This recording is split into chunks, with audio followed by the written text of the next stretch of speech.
Jadi kalau boleh diceritain awal mulanya ide gimana akhirnya terfikirkan untuk membuat sebuah karya dalam bentuk buku. Ceritanya tuh dari ketika zaman-zaman kita COVID kemarin. Zaman-zaman COVID kita di rumah seharian full gitu ya, beberapa bulan. Fikri pribadi terinspirasi dari Umi. Jadi Umi mengikuti sebuah pelatihan yaitu nulis antologi. Tiap hari ngedengerin pelatihannya gitu kan, suaranya di loudspeaker. Dan kemudian Fikri hampir setiap hari di pelatihannya itu ngedengerin gitu.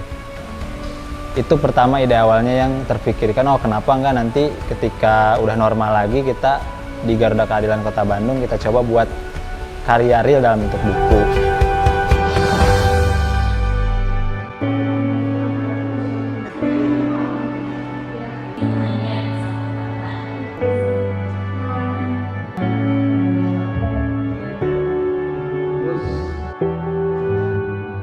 Kendala yang paling kerasa banget di proyek ini tuh yang pertama ngumpulin penulisnya, karena yang ternyata ngumpulin orang-orang yang mau berbagi cerita dengan langsung ditulis tuh gak mudah gitu. Mungkin kalau misalnya secara lisan orang-orang pada mau, tapi kalau nulis ya ada yang pengen orangnya mengutarakan secara lisan terus ditulisin sama orang lain dan lain-lain. Tapi alhamdulillah akhirnya kita berhasil ngumpulin 31 penulis dengan proses yang cukup panjang.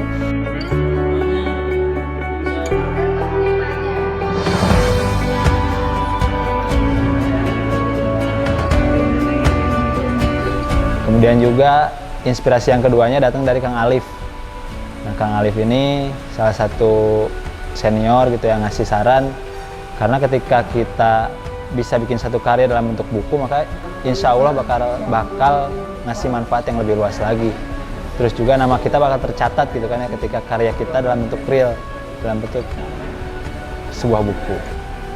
Kayak gitu, sampai akhirnya ketika kepengurusan masuk di tahun 2022 awal, kenapa enggak gitu kita bikin sebuah karya bareng-bareng, buku yang nyeritain tentang ya kita gitu sebagai Garuda Keadilan, sebagai anak anggota yang punya cerita atau perjalanannya sendiri gitu. Kalau mungkin ustadz-ustadz kita zaman dulu kenal sama yang namanya dakwah itu ada ceritanya, dan banyak buku-buku yang udah ada gitu yang bisa dibaca sama banyak orang. Nah, kenapa enggak kita sebagai anak-anaknya, generasi keduanya, sama-sama bikin buku juga gitu yang nyeritain bahwa keluh kesahnya tuh kayak gimana gitu ketika orang tua kita udah mengenalkan dakwah dari rahim gitu. Pasti ada dinamikanya, ada ceritanya, ada keseruannya. Makanya menarik banget nanti ketika buku ini bakal launching dan dibaca sama harapannya seluruh anak dari seluruh Indonesia terus punya cerita kesamaan yang sama gitu.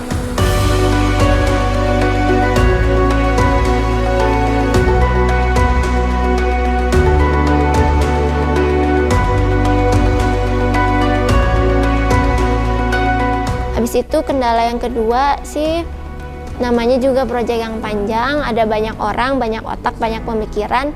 Pastinya kita banyak banget berdiskusi untuk mencapai satu keputusan. Itu ya banyak banget dinamikanya, banyak perbedaan pendapat dan lain sebagainya, tapi alhamdulillah akhirnya kita jadi juga buku ini satu keputusan berhasil diambil.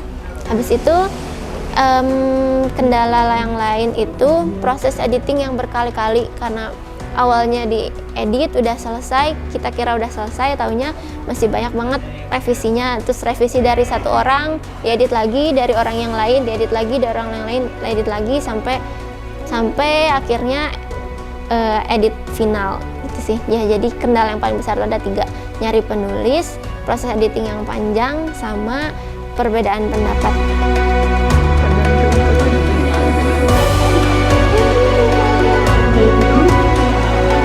Untuk para pembaca, selamat menikmati hasil persembahan karya dari kami Garuda Keadilan Kota Bandung, buku antologi Buah Jatuh Tak Jauh Dari Pohonnya.